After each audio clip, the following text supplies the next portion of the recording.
ele chegou para as meninas e falou assim, vocês sabem o que ele tem? Aí uma das meninas falou assim, autismo? Ele falou, não, Tourette. Ou seja, em 5 minutos ele bateu um laudo. Mas é porque eu não tenho como não referenciar um episódio que aconteceu com o meu próprio filho, e aí eu vou explicar o porquê que eu estou trazendo para a conversa isso. Essa questão de ser uma medicina com uma certa subjetividade, se eu posso chamar assim, né, a partir do momento do seu diagnóstico, da sua relação mais pessoal com o paciente, isso também deixa brechas ruins para alguns lados. Eu vou tentar exemplificar isso. Eu lembro que quando... Isso foi muito interessante. O Miguel, meu filho, estava na escola pública, né, no IFRJ, no Estudo de Educação, na Praça Bandeira, e foi na creche, na pré-escola, que os profissionais de educação pediram para que ele tivesse um tipo de acompanhamento, né, que pudesse ter algum iniciamento de um processo de laudo. Ele tinha aí de 4 aninhos para 5 aninhos. E eu lembro que a gente começou a querer procurar onde é que a gente vai. Eu não vou citar, até porque não é ético, mas a gente teve um primeiro contato num serviço público de saúde universitário. Um hospital universitário de saúde.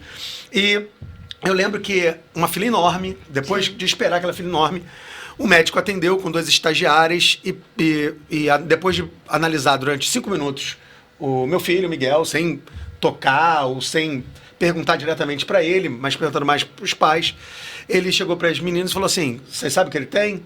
Aí uma das meninas falou assim, autismo? Ele falou, não, Tourette. Ou seja, em 5 minutos ele bateu um laudo. E é óbvio que a gente saiu dali, você sai sobre o impacto, aparentemente, de um laudo, né? Diagnóstico de um diagnóstico assim. E isso se repetiu em muitos outros lugares que a gente foi. Também no sistema particular de saúde, com poucos minutos de atendimento, sem tocar novamente na criança, ou olhar, ou perguntar diretamente para a criança. Isso o Miguel já com 10 anos. Nossa. Né? Transtorno de ansiedade, síndrome de processamento sensorial e várias questões que tangenciavam até, né, características do autismo, mas ninguém chegava no autismo. Não tinham ainda apontado, sinalizado o autismo. E a gente, isso num 5º atendimento, depois de procurar um profissional com referência, a gente... E também a importância de uma equipe multifuncional, né, de fonoaudióloga, psicólogos, né, psicopedagogos, vários profissionais. Até hoje, quando você veio falar comigo a primeira vez, eu falei, Rafael, você já pensou no autismo? Lembra que você falou? Sim, você comentou.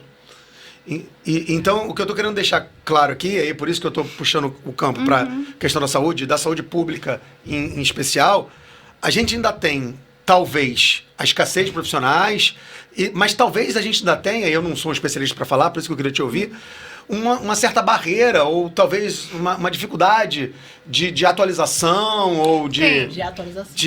Tem sim, porque foi ontem, eu atendi um rapaz que eu atendo adolescentes e adultos, e aí ele tinha ido no médico, ele se tratava com um profissional de saúde mental, que eu até conheço, e aí ele foi fazendo uma terapia, acompanhamento psicoterápico, a terapeuta falou, eu acho que você está dentro do espectro, e aí ele procurou uma avaliação neuropsicológica, fez a avaliação, levou para o médico que tratava dele há, sei lá, mais de 8 anos, e falou também, isso aqui eu fiz, me indicaram e queria que o senhor desse uma olhada e pudesse atestar, porque quem pode atestar é o ato médico, então só o médico pode fazer o diagnóstico, fechar o diagnóstico. O médico se recusou a abrir o resultado. Já ouvi vários exemplos desse também. Falou que não ia ver, manteve o tratamento dele e despachou. Lógico, esse paciente ele não voltou mais nesse médico, me procurou, né? Eu li toda a avaliação e de fato ele tinha, e aí ele foi contando episódios desde a infância, adolescência dele, as dificuldades, no caso dele. Era uma questão mais social mesmo, ele tinha uma superdotação, uma pessoa muito inteligente, trabalha na Petrobras, então assim, mas você viu, o homem acompanhava ele com esse médico há 8 anos. Caramba! E o médico não quis nem abrir, então há uma resistência sim. De fato, a gente pode pensar assim, há um super diagnóstico dos transtornos de TDAH, autismo, etc. Mas estatisticamente é isso, e está aumentando. Aí fica aquele questionamento, está aumentando por uma questão da própria, assim, será que é uma contaminação? Será que esses agrotóxicos? Será que tantas coisas químicas que a gente consome no nosso dia a dia estão trazendo essa piora no DNA e causando isso? Ou a gente está lidando, na verdade, com diagnósticos que sempre existiram e que não eram diagnosticados, na verdade? Então, assim, a prevalência, por exemplo, de TDAH, né? Vamos por parte. TDAH, 30% nas populações urbanas. É um estudo que foi assim, já se repetiu várias vezes, sempre saiu um número muito parecido, 30%. Ou seja, de cada 10 pessoas, 3 têm TDAH, algum grau de TDAH. Aqui temos 3 pessoas, 4. Uma tem TDAH. De fato, uma tem TDAH. Olha só, que legal. Laudada, né? Fechou. Razão. Fechou. Laudada, eu não sei, porque eu nunca vi. Fechado. Fechou o diagnóstico. Tom, já fez laudo, Tom? Então, já fez alguma... Não vou buscar. Não procura não, que você achar alguma coisa, né? Um diagnóstico vai sair. Então, assim, a gente é só numa mínima, assim, amostra você vai encontrar. Aí, por exemplo, populações rurais, esse diagnóstico já cai para 1%.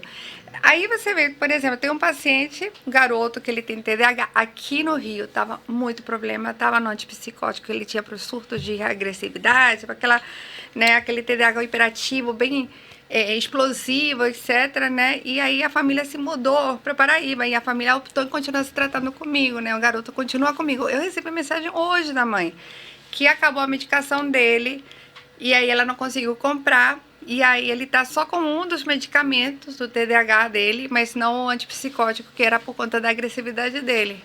Ele está ótimo. Aí ela falou, ele corre aqui, ele anda de bicicleta, ele tem espaço. A gente está se mudando para uma casa maior, etc. Então, muito provavelmente, eu lembro que eu vi isso nesse estudo, que nas populações rurais, a porcentagem de TDAH seja menor porque ela tem mais espaço para gastar essa energia toda, né? Enquanto que nas... É pro campo. Não, olha só, não inventa. Olha, não, Valesca, não inventa.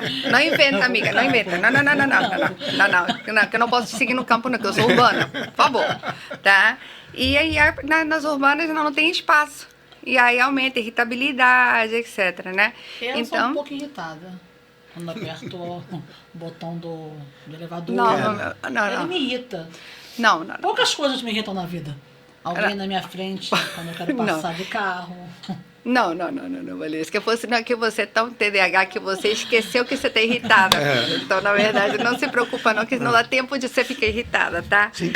Então, assim, mas aí a questão do autismo é a mesma coisa. Assim, eu me lembro, alguns anos atrás, eu vi uma apresentação num congresso dos Estados Unidos, que falava da prevalência de autismo, que já era alta naquela época, eu estou falando, tipo, uns 10, 15 anos atrás, que já era, tipo, 10% dos nascidos teriam algum grau de autismo. Isso já aumentou. A porcentagem de autismo nos nascidos nos Estados Unidos, acho que aumentou já para 40%, que é algum grau. A gente tem que lembrar que o autismo é um espectro. Sim.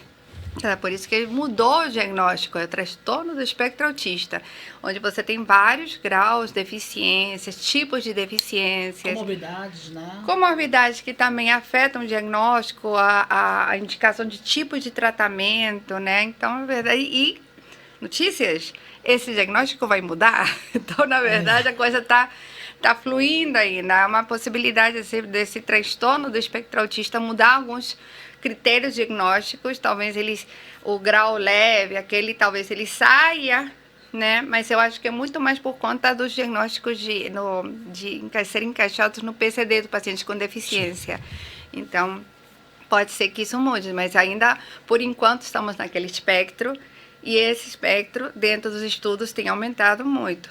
Mas aí fica aquela questão, será que é porque não tinha diagnóstico? Não. Ou de fato a gente está na gestação, a mulher está se expondo a muito mais estresse, quando né? Eu fui fazer o do João, eu fui atrás do laudo do João, né? O que o João tinha, a gente passou pelo geneticista, né? E aí ele falou assim pra mim, eu falei assim, é genético ou não é genético? Ele falou assim, olha, é um facilitador. Ele ser autista é um facilitador. Se ele for ter filhos, ele pode ou não ter filhos autistas, como o irmão dele também. Porque tem casos na família que ninguém é autista. E um é. Ou ninguém Tem casos diagnosticou que ainda, né? Não, mas foi o que ele falou, não tem ninguém que é autismo, você faz todos os exames, dá nada. Pega a árvore, pega o pai, a mãe, faz todo estudo e ninguém, não tem nada ali acusando nada, e o filho não tem mais ninguém que conheça. E às vezes tem família que vai nascendo, se tiver 1, 2, 3, 4 filhos, vão todos nascendo com autismo. Aí ele falou assim, eu não digo pra você que seja genético, por isso que eu não posso afirmar pra você que é genético. É muito difícil. Porque é multifatorial também, né? Aí alguns estudos que falam que se durante a gestação a mulher passar por situações de muito estresse, ela aumenta o risco dessa criança que está sendo gerida ter uma porcentagem maior de TDAH, estudos mesmo, né? Ansiedade, etc. Então, mas a gente vê muito, o espectro autista tem um perfil, alguns tipos. A gente vê um perfil muito genético, essa coisa aqui, quando é o espectro acompanhado com retardo mental, por exemplo. Quando tem uma deficiência, aí a gente vê um histórico, e aí a pessoa fala, não, porque o filho, fulano, do tio, do papagaio periquito também tem igualzinho, ou a vovó também era assim, que seja. Mas isso se repete em outros transtornos, depressão, ansiedade, etc. Eu falo que eu tenho pacientes, são famílias de ansiosos, todos têm transtorno de ansiedade. Que é transtorno de ansiedade?